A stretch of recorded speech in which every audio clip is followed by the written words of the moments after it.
stories we're tracking for you at this hour. U.S. Secretary of Defense nominee Ashton Carter talks about improving the country's defense capabilities against North Korea. As a senior U.S. official says, Pyongyang can change without a revolution. How to provide welfare without raising taxes is the key question rocking Korea's political scene these days. This, as a recent OECD report shows that Korea spends the least on welfare among member countries. And search efforts are still ongoing at the site of a Trans-Asia Airways plane crash in Taipei. At least 31 people are confirmed dead as efforts to identify the cause of the crash continues. And we begin with the soon-to-be U.S. Defense Chief. The nominee, Ashton Carter, had his confirmation hearing on Wednesday in Washington.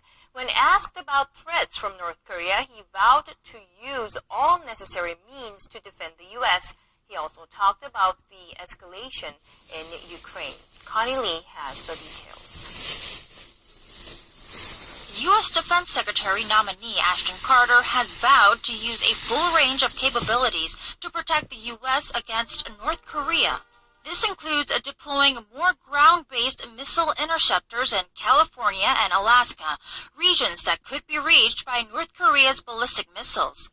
Carter's remarks came in his written answer to the Senate Armed Services Committee for his confirmation hearing on Wednesday. He added that North Korea's ballistic missile and weapons of mass destruction are a serious and direct threat to U.S. forces in the Asia-Pacific region and to regional allies and partners.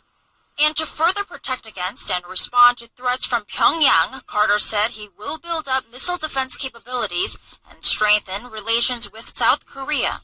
And besides North Korea, Carter talked about the escalating tensions in Ukraine, saying he is inclined to send lethal weapons to Kiev to help Ukrainian troops fight pro-Russian rebels. I think we need to support the Ukrainians in defending themselves. He also emphasized the importance of pressuring Russia through other means.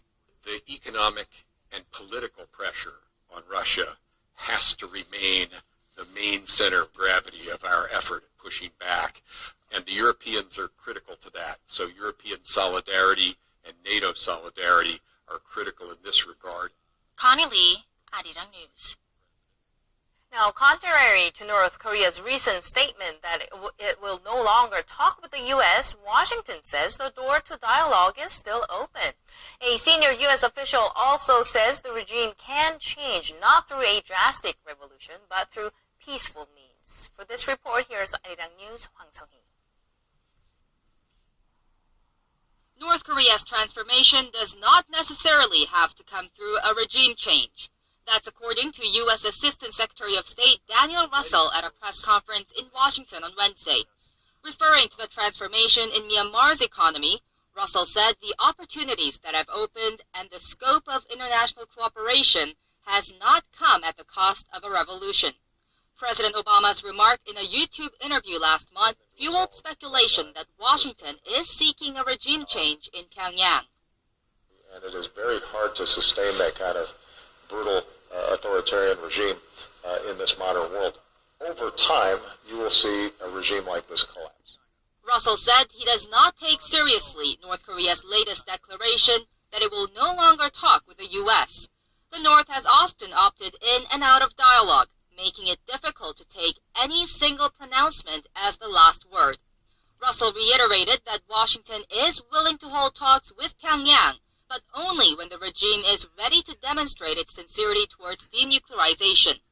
At a separate conference in Washington, Chief U.S. Nuclear Envoy Sung Kim said that the U.S. is looking for an opportunity for serious talks with North Korea, but is also working towards stronger sanctions with the international community. The comments come amid reports that the two longtime foes attempted to arrange a secret meeting last week. Hwang Sung-hee, Arirang News. And there may be progress in reopening the six-party talks which aim to disarm North Korea of its nuclear weapons. Officials say South Korea and China held productive talks in Beijing over this issue. Seoul's top nuclear envoy Hwang Jun-guk met with his Chinese counterpart Wu Da-wei on Wednesday and discussed Pyongyang's nuclear program and ways to resume the multilateral talks which were last held in 2008.